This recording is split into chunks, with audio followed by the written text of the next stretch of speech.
Fala galerinha, tudo bem com vocês? Estão se cuidando, os familiares, os amigos? Bom, espero que sim, tá? Aqui em casa nós estamos nos cuidando. Bom, eu, professora Karine Fernandes, estou aqui para mais uma aula, tá? Até agora nós tínhamos visto o capítulo 1. Dei muita ênfase nesse capítulo, porque ele é um capítulo muito importante para o Enem. Como vocês são turmas preparatórias, tanto a terceira série quanto o nosso foco no vestibular aí, né? A nossa prova do Enem é de linguagem e a nossa matéria era sobre variação linguística e funções da linguagem. Então, a gente tinha aí, né, muita matéria voltada para a área de linguagem. Então, por isso, uma ênfase tão importante. Agora, a gente vai estudar um pouquinho sobre o capítulo 2, que vai falar sobre fonologia e ortografia. Então, a gente vai ver um pouco mais sobre esses dois conceitos, relembrar, na verdade, porque essa matéria é uma revisão da primeira série do ensino médio, onde ela foi vista pela primeira vez. Beleza? Então, espero que vocês estejam preparados para a gente poder iniciar aí a nossa aula. Bom, fonologia, gente. Existe uma diferença entre fonética e fonologia? A fonética, ela vai estudar os sons produzidos pelo ser humano durante a fala. Quando a gente fala, a gente produz fonemas, né? Esses fonemas são os sons que saem aí pela nossa boca.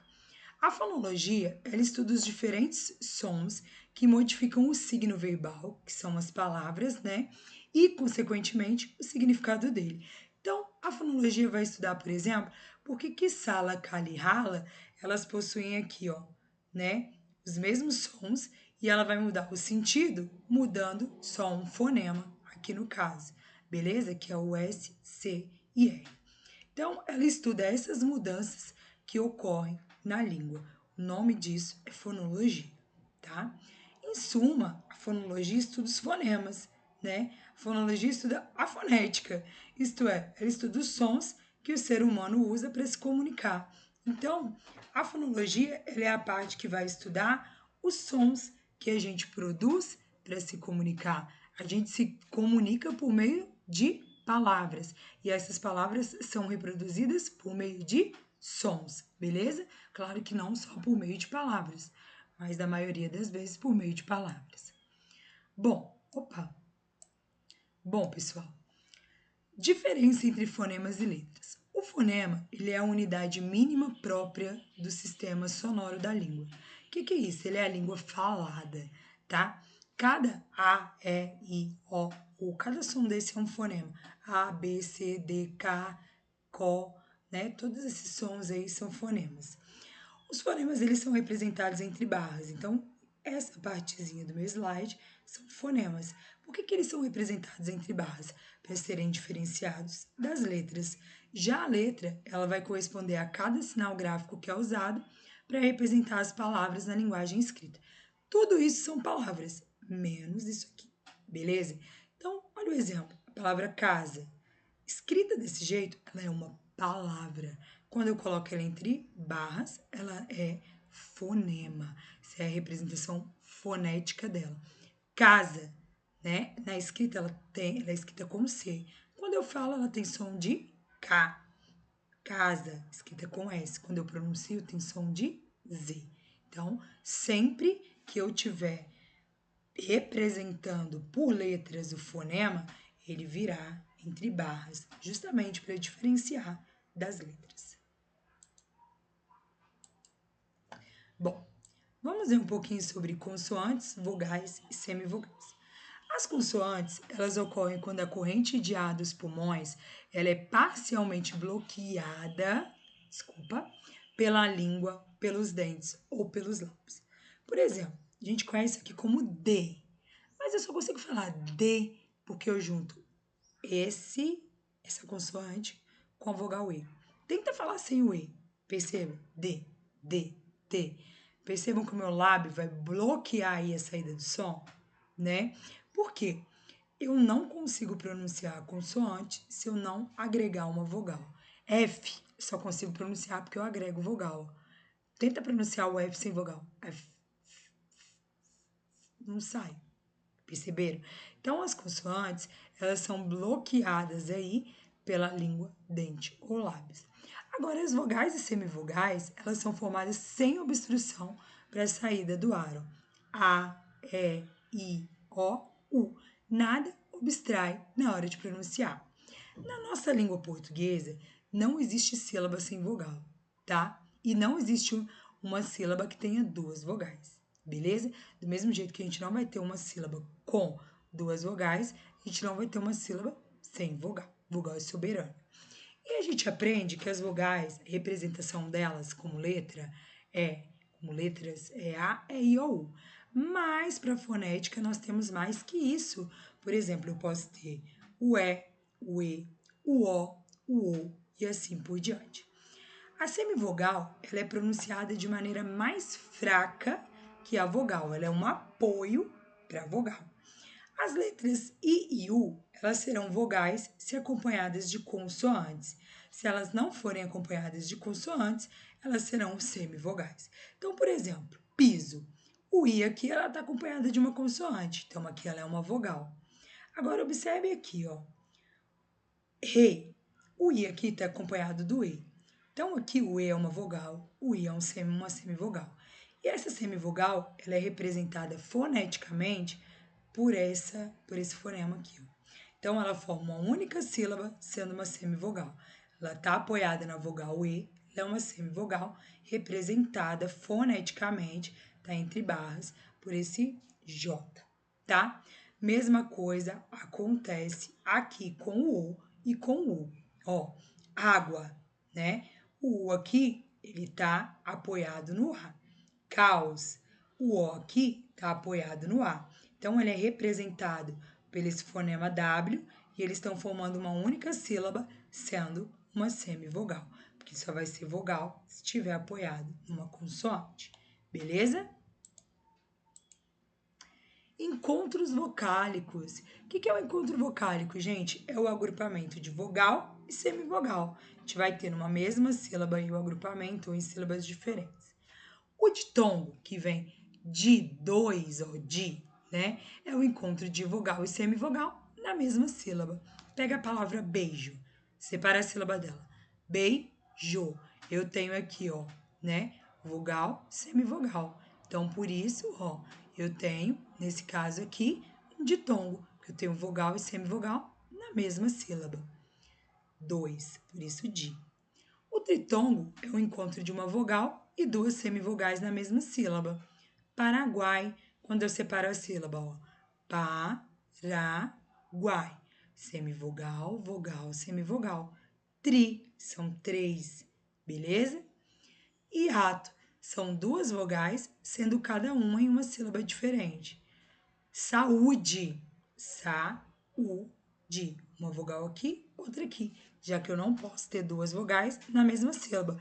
Posso ter vogal e semivogal. Duas vogais de jeito nenhum. Tranquilo? Encontros consonantais. Consiste no agrupamento de consoantes. E aí eu vou ter duas consoantes juntinhas. Como que pode ser isso? Eu posso ter consoantes perfeitas. E aí as duas consoantes vão estar juntas na mesma sílaba. Brasil. Separei a sílaba Brasil. O B e o R estão juntinhos aqui, né? Por isso que é perfeito. Imperfeitos vão ocorrer em sílabas diferentes. Forte, forte. Uma consoante está aqui, a outra está aqui. E eu posso ter um encontro consonantal fonético, por exemplo, com a letra X.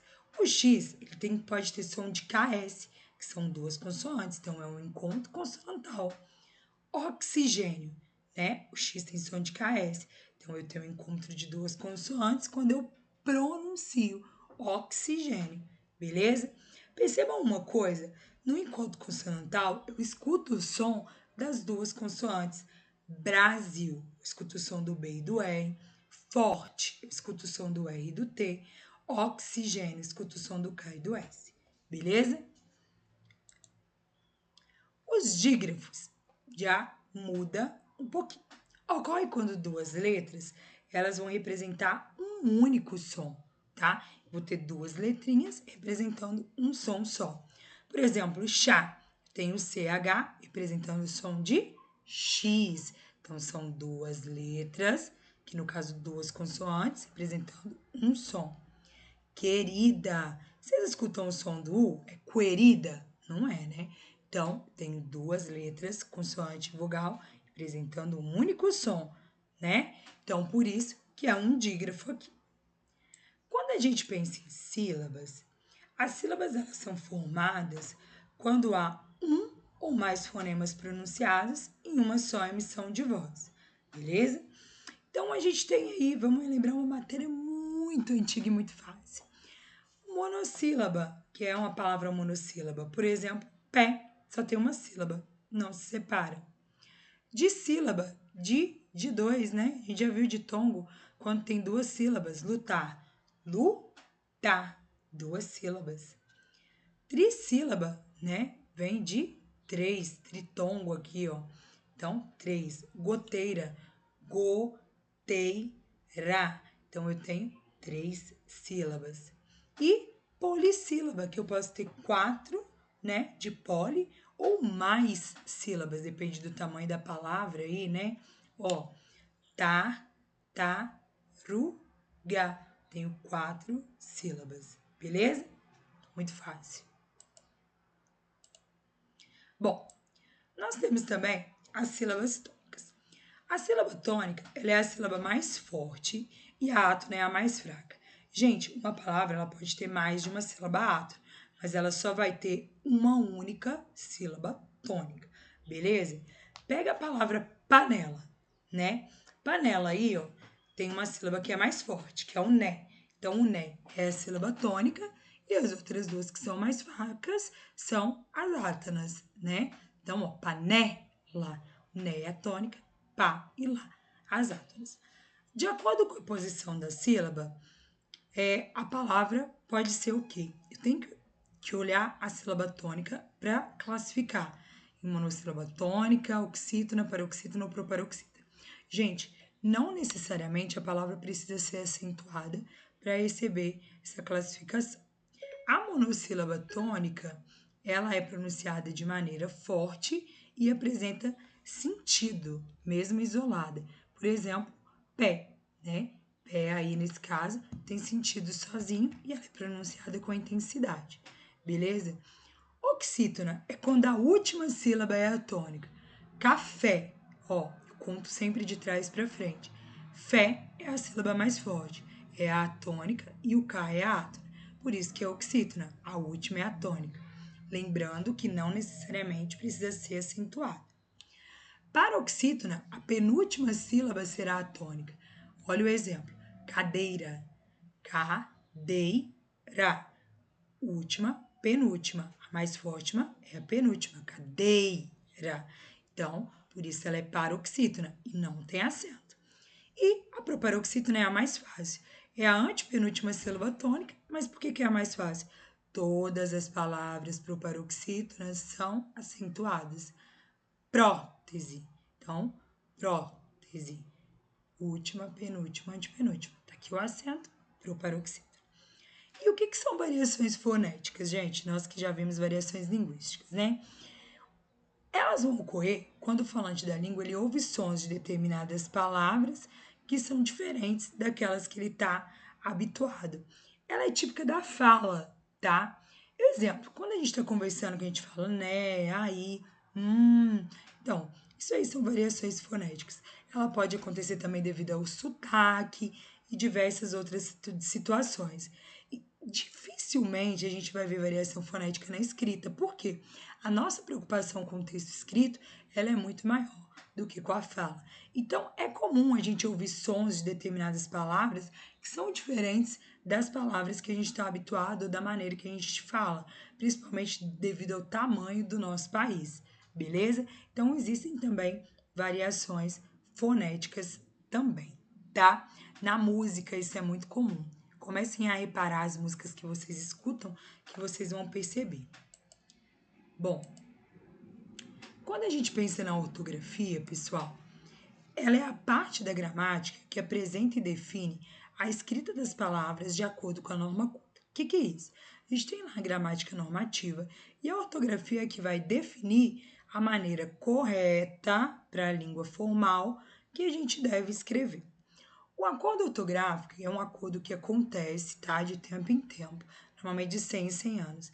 E ele tem um objetivo mais econômico do que tudo, que é padronizar a escrita da língua portuguesa, não a maneira de falar, mas a maneira de escrever. Então, todos os países que falam a língua portuguesa, Brasil, Moçambique, Portugal, Cabo Verde e etc., se encontram e aí eles tentam padronizar a escrita. Vamos ver um resumo como era, como ficou, por favor? Então, olha só. Deixa eu só arrumar aqui rapidinho. Modifiquei a ordem, bebi uma água. Antes do acordo, nosso alfabeto ele era formado por 23 letras. Depois do acordo, eles inseriram no nosso alfabeto as letras K, W e Y. E aí nosso alfabeto ficou com 26 letras. Elas são usadas em símbolos e siglas, em nomes próprios e estrangeiros, por exemplo, meu nome é Karine, né? E derivações como quilos, watt, kaiser, kaiseriano. E agora elas são parte do nosso alfabeto, que tem 26 letras. Antes do acordo, a gente tinha o trema nas palavras, que eram esses dois pontinhos aqui com a setinha, como palavras bilíngue, pinguim, sagui, frequência, tranquilo. O trema ele era um sinal gráfico de 2 pontos, né, esses 2 pontinhos, usado em cima do U. E eles indicavam a pronúncia nas palavras com que, qui, gue e gui. O sinal gráfico trema ele foi eliminado depois do acordo, tá? Nas palavras portuguesas e aportuguesadas, como bilíngue, pinguim, sagui, frequência e tranquilo. Exceção, ele ainda é usado em nomes próprios, estrangeiros e seus derivados. Miller tem lá os 2 pontinhos em cima do U, que é um nome estrangeiro. Os ditongos abertos, eles eram acentuados antes do acordo. Jiboia, Coreia, joia, plateia, assembleia, ideia, todos eram acentuados. Os ditongos abertos, então, e e oi, agora eles não têm mais acento nas palavras paroxítonas. Jiboia, Coreia, joia, plateia, ideia, assembleia, hoje não tem mais acento. Os hiatos de vogais repetidas, eles eram acentuados. Perdoo, vou, abençoo, né? Leem, releem, veem, eram todos acentuados antigamente. Agora, não recebem mais acento. Perdoo, vou, abençoo, leem, releem, veem. Professora, e na minha produção textual do Enem, acentuei. O que vai acontecer? Você vai perder um pontinho, porque é um erro ortográfico aí. Não pode, né? Pelo e para, né? Antigamente, recebia acento para diferenciar aí do substantivo da preposição, o verbo da preposição. Agora, não tem mais acento, né? A gente diferencia pela contextualização. Onde que o acento foi mantido? Pode e pode, né? O pode, que é a terceira pessoa do singular do presente do indicativo, e o pode é o chamado acento diferencial. Pode, presente, pode, passado. Então, esse acento é mantido, né? Presente e passado, para diferenciar. Também é mantido no pôr do sol, verbo, e por, preposição, tá? Para a gente conseguir diferenciar. Então, é chamado de acento diferencial. Uso dos porquês, pessoal. Tem muita gente que erra isso e a partir de hoje eu não aceito mais que vocês errem isso. Então, a gente tem o porquê separado sem acento. Ele é usado no início de frases interrogativas diretas, né? Por que você não vem? Direta. Começa com ele, termina com ponto de interrogação. E pode ser usado em frases indiretas, que aí ele aparece no meio e termina com o ponto final. Diga-me por que você não vem. As duas são perguntas. A diferença é que essa é direta e essa é indireta. Por que você não vem? Começa com ele, termina com ponto de interrogação. Diga-me por que você não vem. Ele aparece no meio, termina com ponto final. Mas ele também pode ser usado para indicar a razão ou o motivo. Não entendo por que você não vem. Então, não entendo a razão por qual você não vem. Beleza? Porquê junto? Ele é usado em frases afirmativas e em respostas. É o porquê de resposta. Porquê de pergunta, porquê de resposta. Não fiz porque estava ocupada. Então, ela respondeu aí, né? Por que separado com acento? É usado no fim das frases, né? Antes do ponto de interrogação ou final. Ele não veio por quê? Então, ele sempre vai aparecer no final da frase, beleza? É uma regra. Não importa qual seja o ponto aqui, ele é o porquê do final. E o porquê junto com acento, ele é usado como substantivo, é o porquê substantivado. E ele pode ser substituído por o motivo, a causa, a razão, e ele pode ser flexionado, né, para o plural, porque ele permite o uso do artigo. Se ele é substantivado, ele tem um artigo antes. Eles riram muito e não me disseram o porquê, de que ele é um substantivo, tem o aqui. Diga-me quais são os porquês de tantas dúvidas. Ele é um substantivo, tem um os aqui, beleza? Sempre antes desse porquê vai ter um artigo. Nunca mais vão errar isso. Proibidos. Para fechar nossa aula, homônimos e parônimos. As palavras homônimas, elas apresentam pronúncia e escrita semelhantes, porém elas vão se referir a termos diferentes, distintos. Nós temos 3 tipos de homônimos. As palavras homônimas perfeitas, elas são pronunciadas iguais, escritas iguais e têm significados diferentes. Ser do verbo e ser do advérbio. O verbo ceder, né? E o advérbio cedo. Olha só, elas são escritas iguais, vou pronunciar cedo e cedo, pronunciadas iguais. Agora, eu cedo a tudo que ele me pede e eu acordei cedo. Elas têm significados diferentes. São perfeitas porque são iguais na pronúncia e iguais na escrita. Eu tenho homônimas homófonas. Elas são iguais na pronúncia, mas elas escrevem diferente e têm significado diferente. Acender e acender, né? Então, ó, eu acendi o fogo, que é o sentido de atear, eu acendi socialmente, quer dizer que subi. Então, a pronúncia delas é igual, mas a maneira de escrever, ó, que tem uma S aqui não tem, e o significado é diferente. E as homônimas homógrafas, elas são iguais na escrita, mas com diferença na pronúncia e no significado, ó. Colher, colher, a diferença na pronúncia. Eu vou colher o que plantei e eu gosto de comer com colher. Então, tem diferença aí na pronúncia, diferença no significado, mas são iguais na escrita, beleza? As parônimas, elas não têm isso de ser igual, elas ou diferente, elas são apenas parecidas, tá? E elas não vão possuir a mesma pronúncia, tá? Elas não possuem o mesmo som e nem a mesma grafia. Elas apresentam apenas um significado diferente, é a única diferença delas. Por exemplo, cavaleiro e cavalheiro. O cavaleiro, ele é o homem que cavalga. O cavalheiro é aquele homem gentil que tem extinção. Mentira, gente, tem alguns ainda. Emigrar, deixar um país. Imigrar, entrar no país. Então, as parônimas, elas são parecidas. Elas não têm essas peculiaridades que nem as homônimas aí, beleza? Bom, galerinha, nossa aula de hoje foi essa. Espero que vocês tenham curtido muito aí aprender essas diferenças. Isso ajuda muito a gente na hora de escrever uma redação, né? Tá ligado a essas diferenças aí na hora de fazer a prova, conhecer um pouquinho mais sobre a nossa língua, beleza? Beijinho para vocês e até a nossa próxima aula.